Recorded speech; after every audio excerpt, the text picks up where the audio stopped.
এই মুহূর্তে আইপিএল এর সব থেকে ব্রেকিং নিউজ বলতে গেলে একটাই, সেটা হচ্ছে মিস্টার পারফেকশন। আমরা মিস্টার পারফেকশন হিসাবে একজনকে চিনি, সেটা হচ্ছে সুরেশ রায়না। হ্যাঁ, ঠিকই শুনছে, সুরেশ রায়না কিন্তু আবার আইপিএল এ কামব্যাক করছে। হ্যাঁ, তবে এটা কিন্তু বুঝবেন না, তিনি কোনো প্লেয়ার হিসাবে কিন্তু কামব্যাক করছেন না, তিনি চেন্নাইতেই কামব্যাক করছেন, কিন্তু সেটা কিন্তু কোচ হিসাবে। তার উপর দায়িত্বে এসেছে ব্যাটিং কোচ, এবং স্পেশাল করে ফিল্ডিং কোচটাও কিন্তু তার দায়িত্বেই থাকবে।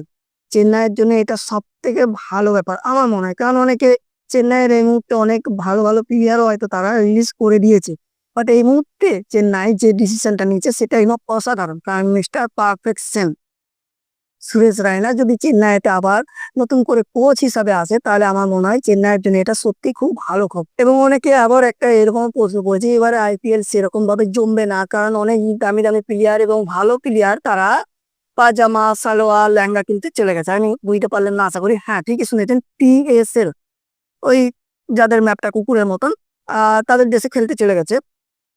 তাদের দেশে যে খেলা হবে সেই খেলাতে চলে গেছে, বাট সেটা নয়।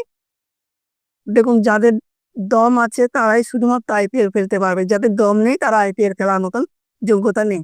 এবং যারা বাদ গেছে তারা ভেবে দেখুন, তারা কিন্তু আইপিএল এ এবারে আর নিলামে তাদেরকে কেউ কিনতো না, কোনো দলই কিনতো না, তারা খুব ভালো করেই সেটা জানতো।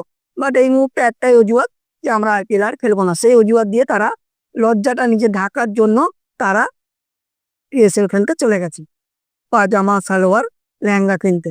যাই হোক, সেটাই যাচ্ছি না।